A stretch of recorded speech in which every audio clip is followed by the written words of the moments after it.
Kisah Nabi Musa alaihi salam, masa kelahiran sampai diasuh oleh Fir'aun. Kisah ini disebutkan dalam Al-Quran, surat Al-Qasas ayat 7 hingga ayat 13. Diceritakan bahwa saat Musa masih bayi, ibu Nabi Musa diperintahkan Allah Subhanahu wa Ta'ala untuk menghanyutkan bayinya ke sungai Nil.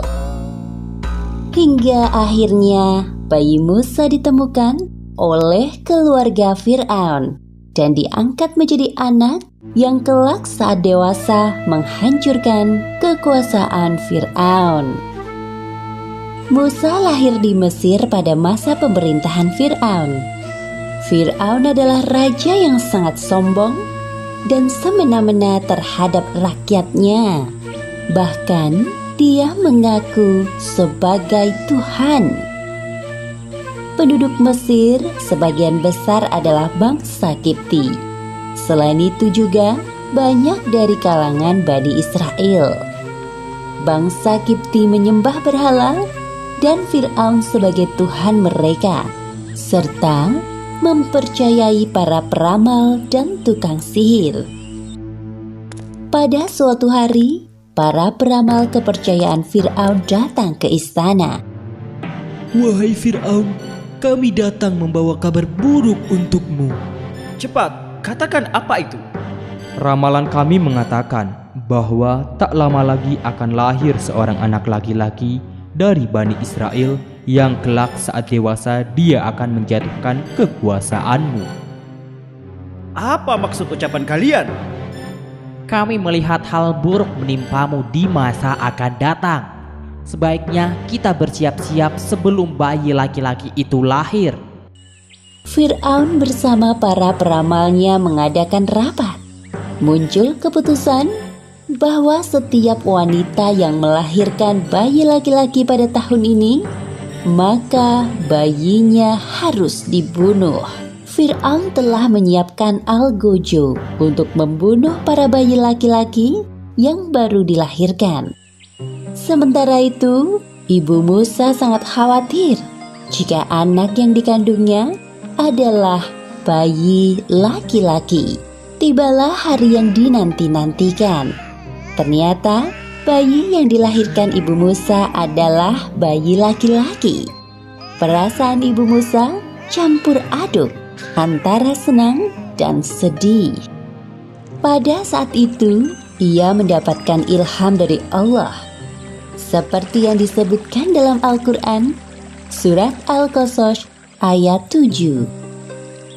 Dan kami ilhamkan kepada ibu Musa, susuilah dia, dan apabila kamu khawatir terhadapnya, maka jatuhkanlah dia ke sungai Nil. Dan janganlah kamu khawatir, dan janganlah pula bersedih hati, karena sesungguhnya kami akan mengembalikannya kepadamu dan menjadikannya salah seorang dari para rasul.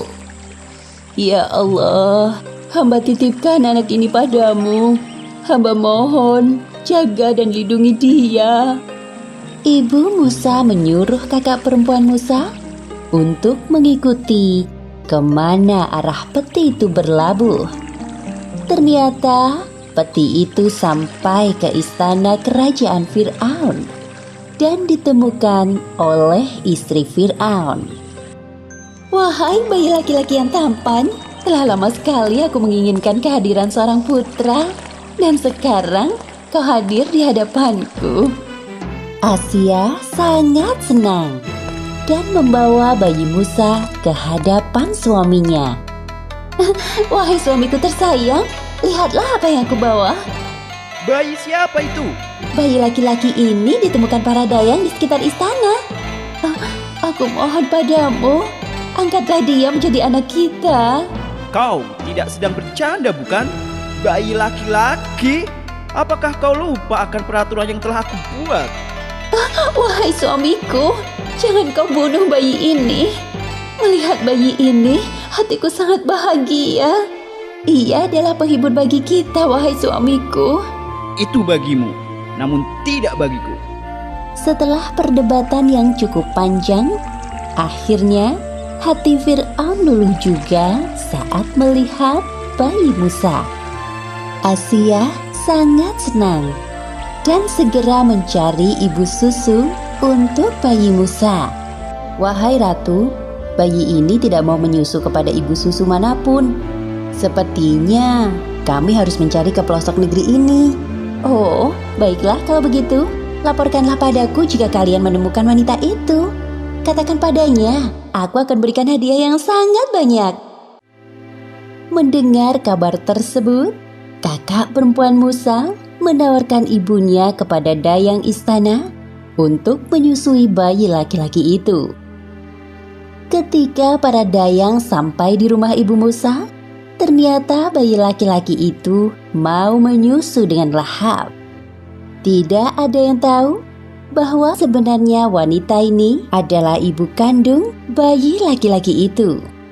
Esoknya, ibu Musa pergi ke istana.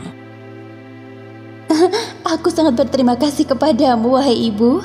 Terimalah segala pemberianku ini sebagai hadiah. Dan aku mohon padamu, tinggallah di istana ini selama masa menyusui Musa. Wahai ratu, maaf sekali, saya tidak bisa tinggal di istana ini karena ada keluarga yang membutuhkan saya di rumah. Jika diperbolehkan, biarkan bayi ini saya bawa sampai masa persusuan berakhir. Oh, baiklah kalau begitu, tidak ada pilihan lain. Ibu Musa meninggalkan istana bersama bayi Musa dengan perasaan bahagia. Seperti yang disebutkan dalam Al-Quran, Surat Al-Qasas ayat 13. Maka kami kembalikan Musa kepada ibunya, supaya senang hatinya dan tidak berduka cita, dan supaya ia mengetahui bahwa janji Allah itu adalah benar. Tetapi kebanyakan manusia tidak mengetahuinya. Setelah masa menyusui Musa berakhir, ibu Musa menyerahkan Musa kecil ke tengah-tengah keluarga Fir'aun. Wahai suamiku, lihatlah Musa. Lucu sekali dia. Tidakkah kau ingin menggendongnya? Bawa kemari anak itu. Fir'aun menggendong Musa kecil di pelukannya. Lalu Musa menarik jenggot Fir'aun sampai tercabut dan berdarah. Seketika itu Fir'aun melepaskan Musa dari pelukannya. Dasar anak nakal. Aku yakin anak ini yang akan menjatuhkan kekuasaanku kelak. Sabarlah wahai suamiku, dia hanya anak-anak. Wahai pengawal, siapkan pedang yang tajam. Besok akan aku bunuh anak ini. Asia berpikir bagaimana cara agar suaminya tidak jadi membunuh Musa. Kemudian Asia mendapatkan sebuah ide. Wahai suamiku, sebelum kau bunuh Musa, biarkan aku buktikan kepadamu bahwa Musa hanya anak-anak yang suka bermain. Apa yang ingin kau buktikan? Tingkahnya hanya membuat kesal dan marah. Asia menyiapkan sepiring roti dan bara api. Lalu dia menyuruh Musa memilih salah satu di antara keduanya.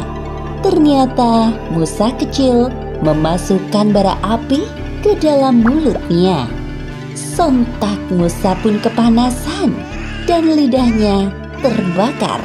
Perhatikanlah wahai suamiku, jikalau Musa yang sudah bisa berpikir, tentu dia akan memilih roti yang lezat itu. Tolong, urungkanlah niatmu untuk membunuhnya. Dari peristiwa itu, Fir'aun percaya bahwa Musa hanyalah anak-anak seperti pada umumnya.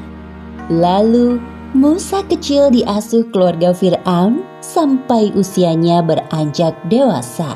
Pelajaran yang dapat kita ambil dari kisah ini diantaranya adalah: pertama, hendaknya kita selalu berprasangka baik kepada Allah, karena Allah Subhanahu wa Ta'ala tidak akan pernah mengingkari janjinya.